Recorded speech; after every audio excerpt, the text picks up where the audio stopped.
Hey guys, we found ourselves in this brand new 2022 Maserati Ghibli Modena edition. Just looking at it right now. I'll take you a quick tour around it really quick. As the Ghibli is done. This is it for the Ghibli. It's gone. Maserati has announced being discontinued, unfortunately. Well, or fortunately, depending on what your views are. But you can't doubt that this thing has always sounded incredible. Twin turbocharged V6 under the hood, all-wheel drive in the Q4 format. And for the final kind of years of it, we have this newer trim. So this is the Modena trim. I think it's pretty classy, pretty nice. And they did make a nice host of improvements over the years to the Ghibli, even though the price has always remained pretty high. I do still think it looks great. I mean, these wheels are awesome. Love the Maserati calipers. And there's no doubt it does feel special despite the stigma around the Ghibli. It's still a pretty cool car. Seats in the back are pretty tiny, as per usual, but that is what it is with this. And it does sound, like I said, incredible. Just listen to this. This is in sport mode right now. That's nuts. It's nuts. But for these final years, Maserati, I think, did a great job in here. The entire interior is covered in leather. As you can see, we have these really fantastic seats with the Maserati logo embossed into the headrest. Really nice stitching. Weird thing is the stitching on the door panel just feels so cool. I love this leather on the dash, just on the side door panel dash piece. It's kind of this cascading leather up here. This is a really nice wood, aluminum. You know, a lot of people hate on this interior. It has definitely improved over the years. That's not without a doubt. Of course, there are still the more annoying gripes, like this plastic over here is a little cheap. Okay, whatever. I think, oh my gosh, this is a brand new car, guys. This trim piece is actually falling. Okay, we never saw that. We're forgiving it for the last year. Center console, this thing doesn't open. So there's some issues still, unfortunately, but powertrain is kind of why you're buying this car. At the end of the day, newer screen system, infotainment system, straight out of FCA products. These switches straight out of old Mercedes FCA products, all that stuff too. Headlights, but you know, you're getting the driving experience. Pop it in the sport mode, you're off. Fantastic. Just listen to that. I could do that all day with these fantastic metal paddle shifters. They feel fantastic, they sound fantastic, and they block your ability to use the entire stalk on this side. But I love how they're having a dominating feature of this interior. Really elegant clock, surrounded by leather as well. One annoying thing is on the steering wheel, this kind of like catches your hand. This kind of raised piece of metal with the wood inlay around it. It is kind of annoying, I'm not gonna lie, but this car is still special. Let's take it on a quick little drive and just a little bit of a final look at the Ghibli before it is sent off for good. Okay, guys. Before we head off, again, some really nice materials. This headliner is just awesome feeling. Seats are pretty tiny, but we're not even gonna get into that. Not even worth it. Keep it in sport mode. Lower the windows a little bit so you can hear a little bit of the exhaust. Strive, again, the leather strapped shifter feels better. Not that bad. I do hate this control module for the touch screen, but you don't need to use it, thankfully.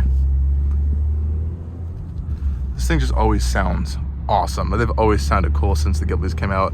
And this car's had a interesting reputation for reliability, may not have been the best, and you know, the values of these are so low, it's kind of insane compared to what they cost new, which is like $80, $90, $100,000 new, versus their values are in the $30,000, $20,000 range afterwards. So they have that reputation on them, but you can't deny this exhaust sounds incredible. Even just pop it into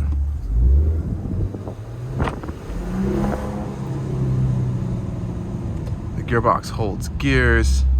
It's a cool car.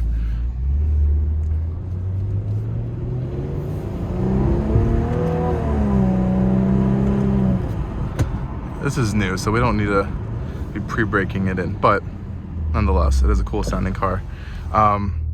So yeah, I mean, the story of the Ghibli is that, and it's ending its life. Unfortunately, we are going to be having the Grecale SUV coming into play. I guess kind of like fill in all these gaps, but that's going to have the Nettuno V6 from the MC20, and we're going to have a turbocharged 4-cylinder in there as well. We also have the Levante, which I heard we'll probably be getting another generation. It's pretty much the same thing. We'll go check that out next. But yeah, I mean, if you could grab one of these used, it's not the worst thing on the planet. It's a cool car. It's still a really cool car, and to the average person, you have to forget, you see Maserati badges everywhere. The average person's like, whoa, Maserati. All of us enthusiast people and all these people on social media, they see it and they have this kind of like, I can't even think of the word right now, but they have this stigma that's just kind of attached to it that they've kind of created on social media somehow, and it's unfortunate, I think. But at the end of the day, it's pretty cool, and it does drive pretty cool. And of course, you're able to get this in the Trofeo version, which gets the Ferrari derived V8 under the hood, rear-wheel drive only. This thing sounds absolutely phenomenal. Sure, it's not the quickest car for the money those are asking for, so over $100,000. And sure, it doesn't handle the best, but come on, Ferrari V8 in a sedan, essentially what you have. So it's pretty cool. Oh wow, that panel gap is massive. But this is the final run for the Ghiblis. And like I said, you can't not doubt this is a nice interior. Even the little handle bits, a little bit of like a storage here is wrapped in leather. That's a luxurious experience. You cannot deny that. And one more time for the fun, it sounds incredible.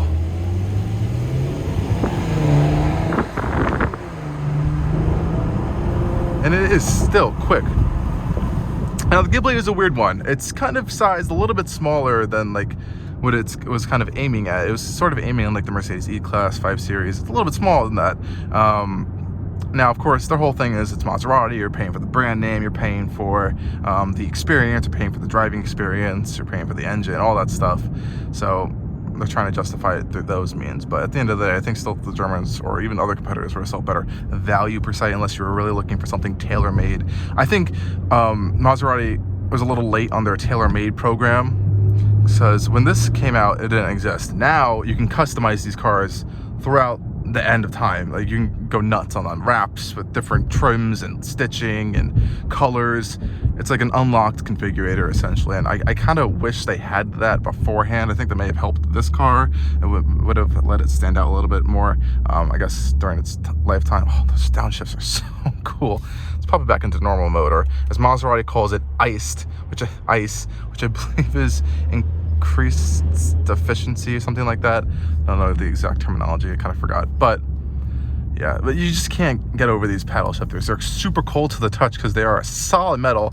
Of course, these are from Alfa Romeo, so they have the same thing as well. But super cool, super cool stuff. And yeah, this car is still special. No matter how much stigma or whatever surrounding it, it is still a pretty special car. It's kind of sad to see it go, because Maserati is probably never going to make anything like this again, as especially they're quickly moving into the electric vehicle range. We're seeing their electric SUV coming, the electric supercar, we got the electric Gran Turismo, and the era of V8 Maseratis is also gone. This is it. So if you really want something like that, if you want a Ferrari V8 in a sedan, this is your last chance, especially new. Yeah, so aside from me rambling on, this is the Ghibli, guys, and it's sending its light off into the distance. Let me know what you guys think about the Ghibli down in the comment section below, if you've had any experiences with the Ghibli, good or bad, and some things you may love or hate about the car as well. Thank you guys for watching, and stay tuned for a lot more coming soon.